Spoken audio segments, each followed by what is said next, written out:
2026년 현재 미국 캘리포니아의 한 공립고등학교 교실 풍경은 우리가 알던 모습과 사뭇 다릅니다. 수학 공식이나 영어 단어를 외우는 대신 17살 학생들은 지금 아주 기묘한 수업을 받고 있어요. 바로 마약 감별 교육입니다. 선생님은 학생들에게 테스트 키트 사용법을 가르칩니다.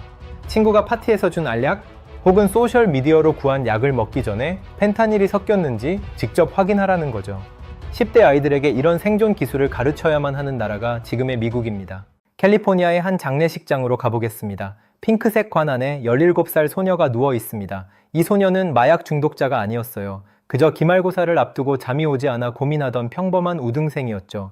소녀는 인스타그램에서 불안 증세에 좋다는 알약을 샀습니다. 판매자는 진짜 처방약이라고 속였고 배송된 약은 정식 제약회사의 각인까지 똑같은 완벽한 위조품이었습니다.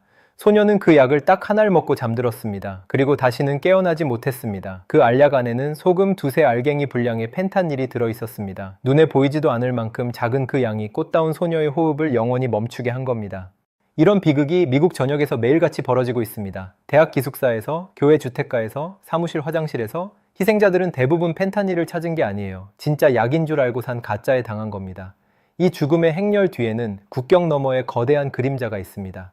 오늘은 그 그림자의 정체와 미국이 왜 이웃 나라를 향해 총구를 겨누게 됐는지 이야기해 보려 합니다.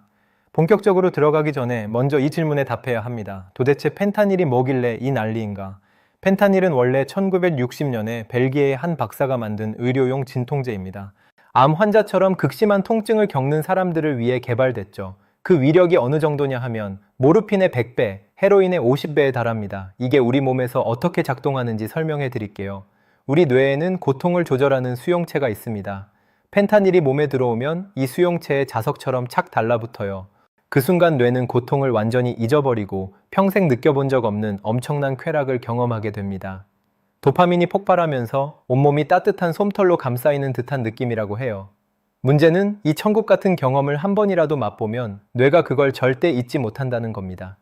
뇌는 그 쾌락을 다시 느끼고 싶어서 미쳐 날뜁니다. 한 번 맛본 사람은 그 느낌을 다시 찾아 헤매게 되고 점점 더 강한 자극이 필요해집니다. 이게 바로 중독의 시작이에요. 그런데 진짜 무서운 건 그 다음입니다. 펜타닐은 쾌락 중추만 건드리는 게 아니라 호흡 중추까지 마비시켜버립니다. 쾌락에 취해 스르르 잠들었는데 뇌가 이제 숨을 안 쉬어도 되겠다고 착각해서 호흡을 멈춰버리는 거예요. 평화롭게 잠든 것처럼 보이지만 실제로는 서서히 질식해서 죽은 겁니다. 그게 펜타닐 사망의 전형적인 모습입니다. 그렇다면 이 치명적인 알약들은 어디서 어떻게 만들어져서 미국 거리에 뿌려지는 걸까요? 여기서부터 거대한 국제범죄 네트워크의 실체가 드러납니다. 지도를 머릿속에 펼쳐보세요. 시작점은 태평양 너머 중국입니다. 중국의 거대한 화학공업 단지들, 특히 상하이나 광둥성 인근에는 수만 개의 화학 공장이 있습니다. 이들은 전 세계 제약회사와 농약회사에 원료를 공급하는 합법적인 기업들이에요. 하지만 이들 중 일부는 밤이 되면 다른 물건을 생산합니다. 바로 펜타닐의 원료가 되는 전구체들입니다. 놀라운 건 이 거래가 얼마나 공개적으로 이루어지는가 하는 점이에요. 불과 몇 년 전까지만 해도 중국의 전자상거래 사이트에서 펜타닐 원료를 검색하면 수십 개의 판매자가 떴습니다. 가격 비교도 되고 대량 구매 시 할인도 해주고 심지어 고객 리뷰까지 달려 있었어요. 별점 5개의 순도 좋고 배송 빠르다는 후기가 버젓이 붙어 있는 거죠. 마치 생활용품을 사듯이 마약 원료를 살 수 있었던 겁니다. 이 과정이 정말 교묘한 게 뭐냐 하면 이 원료들 자체는 불법이 아닌 경우가 많다는 겁니다. 플라스틱을 만들거나 세제를 만들 때 쓰는 화학 물질을 살짝 변형하면 펜타닐 원료가 되거든요. 중국의 화학자들은 국제 규제를 비웃기라도 하듯 법의 테두리를 살짝 벗어난 새로운 화학 공식을 계속해서 만들어냅니다. 미국 정부가 A라는 물질을 규제하겠다고 발표하면 그 다음날 중국 공장에서는 구조를 아주 조금 바꾼 B라는 물질을 내놓습니다. 법이 화학의 속도를 도저히 따라가지 못하는 상황이에요. 이 원료들은 매일 태평양을 건너는 수백만 개의 컨테이너 박스에 섞여 멕시코 항구로 들어갑니다. 합법적인 세제 원료로 신고된 액체통 속에 펜타닐 전구체가 숨어 있는 거죠. 세관 검사원이 의심한다고 해도 그 수많은 컨테이너를 일일이 열어볼 수는 없습니다. 바다 위의 물류량은 상상을 초월하거든요. 멕시코의 서부 항구, 특히 라사로 카르데나스 같은 곳에 배가 정박하면 이제 카르텔의 시간입니다. 카르텔은 항구 노동자, 세관 공무원, 경찰을 이미 돈으로 매수해뒀어요. 컨테이너는 검사 없이 통과되고 곧장 카르텔의 비밀 실험실로 직행합니다. 이 실험실들은 영화에서 보는 것처럼 깨끗하고 최첨단인 곳이 아닙니다. 멕시코 산속에 찌는 듯한 더위 아래 낡은 드럼통과 비닐 천막이 전부인 경우가 많아요. 요리사라고 불리는 이들은 방독면 하나 쓰고 화학 물질을 섞습니다. 여기서 고순도 펜타닐 가루가 만들어지고 이 가루는 다시 알약 압착기로 들어갑니다. 완성된 알약은 미국인들이 흔히 먹는 진통제나 수면제와 똑같이 생겼어요. 겉모습은 정식 처방약과 완벽하게 똑같습니다. 색깔, 각인, 심지어 코팅의 질감까지 의사도 약사도 육안으로는 구별할 수 없을 정도입니다. 이 가짜 약들은 3,000km에 달하는 국경을 넘습니다. 타이어 속, 연료 탱크 및 심지어 드론을 이용해 밤하늘을 가로지르기도 해요. 미국 정부는 중국에 강력하게 항의해 왔습니다. 당신네 나라 공장에서 나가는 원료 좀 막아달라고요. 하지만 중국의 태도는 미지근합니다. 우리 기업들은 합법적인 상거래를 할 뿐이다. 그걸 가져가서 마약을 만드는 건 멕시코와 미국의 문제지 우리 책임이 아니다 라고 선을 긋습니다. 전문가들은 이걸 신아편 전쟁이라고 부르기도 해요. 19세기에 영국이 아편으로 중국을 무너뜨렸다면 지금은 반대로 중국발 원료가 미국을 무너뜨린다는 해석이죠. 여기까지가 공급망의 큰 그림입니다. 그런데 이 모든 걸 실행하는 멕시코 카르텔은 도대체 어떤 존재들일까요? 그냥 총든 동네 깡패들 정도로 생각하면 큰 오산입니다. 사실 여기서부터가 진짜 무서운 이야기입니다. 먼저 카르텔이 왜 펜타닐에 목숨을 거는지부터 이해해야 합니다. 이유는 단순해요. 역사상 가장 돈이 되는 상품이기 때문입니다. 과거의 코카인을 생각해보세요. 코카인을 만들려면 남미 산맥에 광활한 농장이 있어야 합니다. 수천 명의 농부가 농사를 지어야 하고 하늘에서 뿌리는 제초제도 피해야 하죠. 무엇보다 부피가 너무 커서 밀수하다 걸릴 확률이 높습니다. 하지만 펜타닐은 농장이 필요 없습니다. 햇빛도 필요 없죠. 그냥 시골 헛간에 화학약품 몇 통과 요리사 한 명만 있으면 됩니다. 게다가 펜타닐은 워낙 강력해서 아주 소량만으로도 효과가 있어요. 백팩 하나 분량이면 대도시 하나를 한 달 동안 공급할 수 있을 정도입니다. 생산 비용 대비 판매 수익을 계산하면 마약 역사상 최고의 수익률이 나와요. 카르텔 입장에서는 이보다 완벽한 상품이 없는 겁니다. 그래서 지금의 멕시코 카르텔은 단순한 범죄 조직이 아니라 거대 기업처럼 운영됩니다. 그리고 그 기업을 지키기 위해 웬만한 국가 군대보다 강력한 무력을 갖췄어요. 그들의 무장 수준을 보면 입이 떡 벌어집니다. 카르텔은 자체 제작 장갑차를 타고 다닙니다. 대형 트럭에 두꺼운 철판을 덧대고 기관총 좌를 설치한 이 차량들은 경찰의 권총이나 소총탄 정도는 우습게 튕겨냅니다. 대공 미사일을 보유하고 있어서 멕시코군의 헬기를 격추한 적도 여러 번 있어요. 최근에는 드론 전쟁에도 눈을 떴습니다. 이게 정말 소름 돋는 부분이에요. 카르텔은 민간용 드론에 폭탄을 매달아 경쟁 조직이나 경찰 초소 위로 날려보냅니다. 한밤중에 갑자기 하늘에서 폭탄이 떨어지는 거예요. 소리도 없이, 경고도 없이. 어느 경찰서에서는 드론 폭탄의 순찰차 3대가 한꺼번에 날아간 적도 있습니다. 이건 중동의 테러 조직들이나 쓰던 전술인데 이제 멕시코의 마약 조직이 일상적으로 사용하고 있어요. 경찰들은 출근할 때 하늘부터 올려다봐야 하는 세상이 된 겁니다. 아이러니하게도 이 무기들의 상당수가 미국에서 밀수된 것들입니다. 미국 총기상에서 합법적으로 팔린 소총들이 국경을 넘어 카르텔의 손에 들어가요. 자국민을 죽이는 펜타닐을 만드는 조직에 자국의 총기가 공급되는 비극적인 순환고리가 형성된 셈입니다. 하지만 카르텔이 진짜 무서운 이유는 총칼 때문만이 아닙니다. 그들은 사람들의 마음속에 뿌리를 내리는 법을 알고 있어요. 이런 상황을 상상해보세요. 당신이 멕시코의 작은 도시에 새로 부임한 경찰서장입니다. 첫 출근 날 아침 현관문을 열었더니 검은 양복을 입은 남자 2명이 서 있습니다. 그들은 두꺼운 봉투 하나를 내밀며 말합니다. 이건 이번 달 선물이고 앞으로 매달 이만큼 드리겠습니다. 대신 우리 트럭이 지나갈 때 눈을 감아주시면 됩니다. 당신이 뭐라고 할 틈도 없이 그들은 덧붙입니다. 참, 서장님 따님이 올해 고등학교 2학년이시죠? 학교 앞 횡단보도가 꽤 복잡하던데 조심하셔야 할 것 같아요. 이게 멕시코에서 유명한 플라타 오 플로모입니다. 은이냐 납이냐, 뇌물을 받을 거냐, 총알을 맞을 거냐는 뜻이에요. 이건 단순한 협박이 아닙니다. 실제로 멕시코에서는 선거철만 되면 수십 명의 후보자가 살해당합니다. 카르텔의 비위를 맞추지 않거나 그들의 이권에 방해가 되는 인물은 투표일 전에 사라져요. 그래서 경찰이 카르텔의 마약 운반 차량을 호위해주고 군대가 카르텔에게 정보를 미리 흘려주는 일이 비일비재합니다. 더 교묘한 건 당근을 주는 방식입니다. 카르텔은 정부가 버린 가난한 마을을 공략해요. 국가가 도로를 닦아주지 않고 병원도 없고 학교도 무너진 마을에 어느 날 카르텔이 나타납니다. 그들은 자기들 돈으로 도로를 포장해주고 아픈 노인들의 수술비를 내줍니다. 아이들에게는 장학금을 주고 명절에는 마을 잔치를 열어 식료품 꾸러미를 돌립니다. 가뭄이 들면 물탱크를 보내주고 홍수가 나면 구호품을 실은 트럭이 정부보다 먼저 도착합니다. 주민들 입장에서는 평생 세금만 뜯어가고 해준 것 없는 정부보다 당장 내 아이의 배고픔을 해결해주는 카르텔이 더 고마운 존재가 됩니다. 실제로 카르텔 간부가 체포될 때 마을 주민 수백 명이 맨몸으로 군대를 막아서며 통곡하는 일이 벌어지기도 합니다. 국가가 해야 할 복지 활동을 범죄 조직이 대신하면서 그들은 그 지역의 실질적인 왕이 된 거예요. 현재 멕시코를 양분하고 있는 건 시날로아 카르텔과 할리스코 신세대 카르텔입니다. 이 두 조직이 멕시코 전역에서 주도권 싸움을 벌이느라 매일 수십 명씩 시신이 길거리에 나뒹굽니다. 이런 혼돈 속에서 멕시코 정부는 사실상 통제력을 상실했어요. 몇 년 전 군대가 마약왕의 아들을 체포했다가 카르텔의 방역에 겁을 먹고 도로 풀어준 사건은 멕시코라는 국가의 권위가 바닥으로 떨어졌음을 전 세계에 보여주었죠. 여기서 한 가지 의문이 생깁니다. 이렇게 위험한 물건을 만들어 파는 놈들은 알겠는데 도대체 미국에는 왜 이렇게 마약을 찾는 사람이 많은 걸까요? 공급이 있으면 수요가 있다는 건데 그 수요는 어디서 온 걸까요? 이 질문의 답을 찾으려면 시계를 30년 전으로 돌려야 합니다. 그리고 거기서 우리는 넥타이를 맨 진짜 악당들을 만나게 됩니다.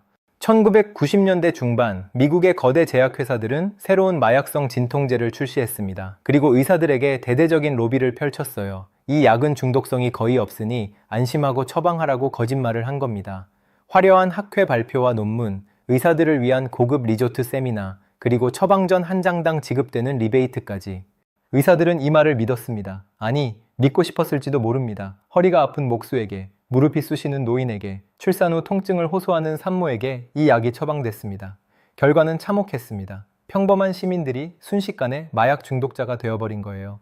처음에는 처방 전대로 먹다가 점점 더 강한 약을 찾게 되고 결국 의사가 더 이상 처방해주지 않으면 불법 시장으로 눈을 돌립니다. 나중에 정부가 뒤늦게 규제를 시작하자 합법적인 약을 구할 수 없게 된 수백만 명의 사람들이 국경 넘어 카르텔이 파는 싼 마약으로 향했습니다. 그 길목에 펜타닐이 기다리고 있었던 겁니다. 아이러니하죠. 이 비극의 씨앗을 뿌린 건 멕시코 갱단이 아니라 미국의 제약회사들이었습니다. 카르텔은 그 씨앗이 자라난 거대한 시장을 수확하고 있을 뿐이에요. 현재 18세에서 49세 사이 미국인의 사망 원인 1위가 암도 아니고 교통사고도 아닌 펜타닐이라는 사실은 바로 이 30년 전의 탐욕이 만들어낸 결과입니다. 이제 미국의 방역 이야기입니다. 미국 사회는 인내심의 한계점에 도달했습니다. 매일 수백 명의 청년들이 관에 실려 나가는 모습을 보면서 미국 정치권은 하나의 결론에 도달했어요. 이건 더 이상 마약 단속반 수준에서 해결할 일이 아니다. 이건 전쟁이다. 가장 먼저 일어난 변화는 법적 지위의 변경이었습니다. 2025년 초 미국 정부는 주요 카르텔들을 외국 테러 조직으로 공식 지정했습니다. 이게 왜 중요할까요? 테러 조직으로 지정되는 순간 대응 주체가 경찰에서 군대로 넘어갑니다. 의회의 복잡한 승인 절차 없이도 대통령이 국외에서 군사작전을 명령할 수 있는 강력한 법적 근거가 생기는 거예요. 알케다나 이슬람 국가를 상대할 때 썼던 그 법을 이제 카르텔에게 적용하기 시작한 겁니다. 그리고 곧바로 실행에 옮겨진 것이 남쪽의 창작전입니다. 미 해군은 카리브해와 동태평양에 대규모 함대를 배치했습니다. 작전 지침은 단순하고 명확했어요. 마약 밀수가 의심되는 선박은 경고 후 불응시 즉각 격침하라. 예전 같으면 국제법을 따지고 압수수색 영장을 고려했겠지만 이제는 자비가 없습니다. 인권단체들이 비난했지만 미국 정부의 대답은 차가웠습니다. 우리 아이들을 죽이는 배를 살려둘 이유는 없다. 하지만 전 세계를 경악하게 만든 사건은 바로 열흘 전에 터졌습니다. 베네수엘라의 마두로 대통령 기습 체포 작전이에요. 한 나라의 현직 대통령이 다른 나라 군대에 의해 끌려가는 장면 상상이나 해보셨나요? 미군 특수부대는 단 2시간 만에 베네수엘라 대통령궁 근처에서 그를 잡아냈습니다. 죄목은 마약 밀매 공모였죠. 마두로는 지금 뉴욕의 한 구치소에서 오렌지색 죄수복을 입고 재판을 기다리고 있습니다. 이 작전으로 베네수엘라 측 사망자만 80명이 넘었다는 보도도 있습니다. 이건 전 세계에 보내는 메시지였습니다. 카르텔을 돕는 자는 그가 누구든 어느 자리에 있든 미군의 손길을 피할 수 없다는 선전포고였죠. 시선은 자연스럽게 멕시코로 향합니다. 트럼프 행정부는 멕시코 정부에 최후 통첩을 보냈습니다. 우리 군대가 직접 들어가서 카르텔 거점을 폭격하게 허가해라. 아니면 우리가 알아서 하겠다. 멕시코는 당연히 거절했습니다. 주권 침해라는 거죠. 하지만 미국은 여기서 관세라는 경제적 압박 카드를 꺼내들었습니다. 멕시코 수출의 80%가 미국으로 향하는데 고율 관세를 때리겠다고 협박한 겁니다. 멕시코 경제가 통째로 무너질 판이니 멕시코 정부도 결국 흔들리기 시작했어요. 지금 이 순간에도 국경지대의 상황은 일촉즉발입니다. 미군은 이미 국경 근처에 대규모 병력을 집결시켰고 무인기가 24시간 내내 카르텔의 비밀 실험실을 감시하고 있습니다.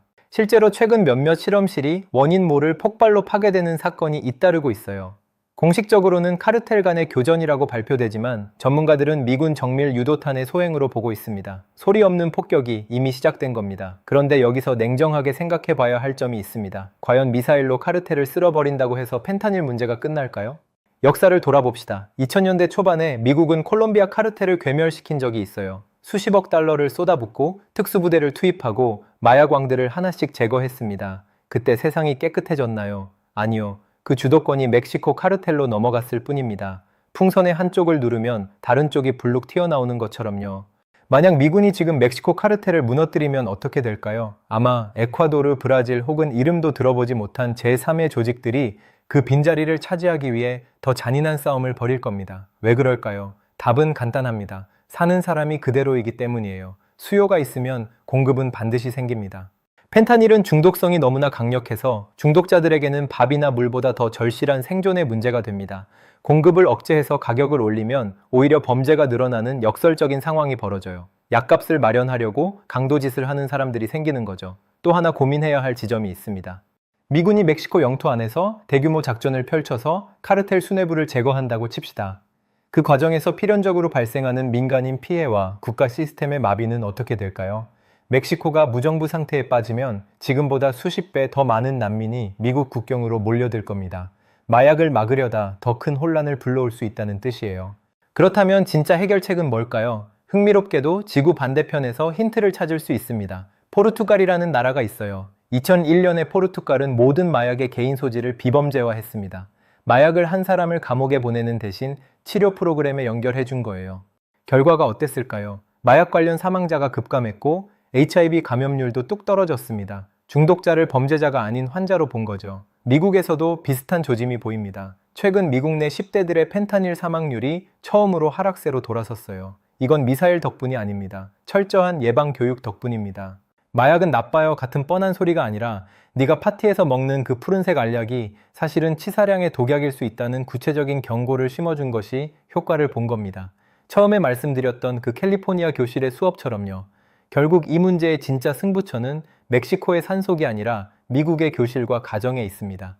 내 아이가 마약의 유혹에 빠지지 않도록 마음의 근육을 키워주고 이미 중독된 사람들을 범죄자가 아닌 환자로 대우하며 사회로 복귀시키는 시스템을 만드는 것. 이게 미사일 한 발 쏘는 것보다 훨씬 어렵지만 훨씬 확실한 해결책입니다. 오늘 우리가 함께 따라온 이 긴 여정을 돌아보세요. 중국의 화학 공장에서 시작된 원료가 태평양을 건너 멕시코 항구에 도착합니다. 카르텔의 비밀 실험실에서 예쁜 알약으로 변신한 펜타닐은 국경을 넘어 미국 전역으로 퍼집니다. 그리고 누군가의 아들이, 누군가의 딸이 자신이 무엇을 삼키는지도 모른 채 잠들고 다시는 깨어나지 못합니다. 이 비극의 뿌리에 30년 전 제약회사의 탐욕이 있었고 그 위에 카르텔의 사업 논리가 자라났으며 이제 미국은 군대를 동원해 이웃나라의 문을 부수려 하고 있습니다. 하지만 역사는 말합니다. 총칼만으로는 이 싸움에서 이길 수 없다고. 처음에 말씀드렸던 그 캘리포니아의 고등학교 교실을 다시 떠올려 보세요. 아이들이 수학 문제 대신 마약 검사 키트 사용법을 배우는 그 풍경. 어쩌면 그것이야말로 우리 시대가 처한 가장 슬픈 자화상일지도 모릅니다. 언젠가 그 수업이 더 이상 필요 없는 날이 올까요? 아무도 모릅니다. 하지만 그날이 오기 전까지 이 싸움은 계속될 것입니다.